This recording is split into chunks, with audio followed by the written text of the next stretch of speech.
ക്രിസ്തുയേശുവിൻ്റെ നിസ്തുല്യ നാമത്തിൽ ശുഭസന്ദേശത്തിലേക്ക് സ്വാഗതം. വിശുദ്ധ വേദപുസ്തകത്തിൽ മത്തായി എഴുതിയ സുവിശേഷം 9-ാം അധ്യായം 22-ാം വാക്യത്തിൽ നാം ഇപ്രകാരം വായിക്കുന്നു: യേശു തിരിഞ്ഞ് അവളെ കണ്ടപ്പോൾ, മകളെ, ധൈര്യപ്പെടുക, നിന്റെ വിശ്വാസം നിന്നെ രക്ഷിച്ചു എന്ന് പറഞ്ഞു. ആ നാഴിക മുതൽ സ്ത്രീക്ക് സൗഖ്യം വന്നു.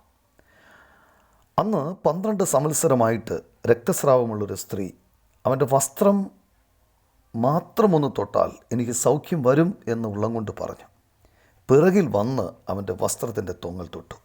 യേശു തിരിഞ്ഞു അവളെ കണ്ടപ്പോൾ, മകളെ, ധൈര്യപ്പെടുക, നിൻ്റെ വിശ്വാസം നിന്നെ രക്ഷിച്ചു എന്ന് പറഞ്ഞു. ആ നാഴിക മുതൽ സ്ത്രീക്ക് സൗഖ്യം വന്നു. രോഗവും അസുഖവും ശാരീരികവും മാനസികവുമായ അടിച്ചമർത്തൽ എന്നിവയെല്ലാം മനുഷ്യൻ്റെ പാപത്തിൻ്റെ പരിണിത ഫലമാണ്.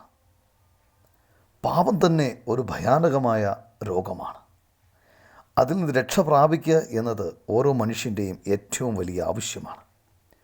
രക്തസ്രാവക്കാരിയായ സ്ത്രീ എല്ലാ ശ്രമങ്ങളും നടത്തിയതുപോലെ പാപമെന്ന രോഗത്തിൽ നിന്ന് മുക്തി നേടാനുള്ള എല്ലാ ശ്രമങ്ങളും ഓരോ മനുഷ്യനും ചെയ്യുന്നു. സർവ്വമാനവരാശിയെയും പാപത്തിൽ നിന്ന് മോചിപ്പിക്കാൻ കർത്താവായ യേശുക്രിസ്തു മനുഷ്യന് പകരമായി പാപത്തിൻ്റെ ശിക്ഷ ക്രൂശിൽ സ്വയം ഏറ്റെടുത്ത് മരിച്ചു. 3-ാം ദിവസം മരിച്ചവരുടെ ഇടയിൽ നിന്നും ഉയർത്തെഴുന്നേറ്റു. രക്തസ്രാവക്കാരി വിശ്വാസത്തോടെ കർത്താവിൻ്റെ വസ്ത്രത്തിൻ്റെ തൊങ്ങലിൽ തൊട്ട് സൗഖ്യം പ്രാപിച്ചതുപോലെ എല്ലാ മനുഷ്യരും കർത്താവായ യേശുക്രിസ്തുവിൽ വിശ്വസിച്ച് പാപത്തിൽ നിന്ന് മോചിതരാകുവാൻ ദൈവം കൃപ ചെയ്യട്ടെ.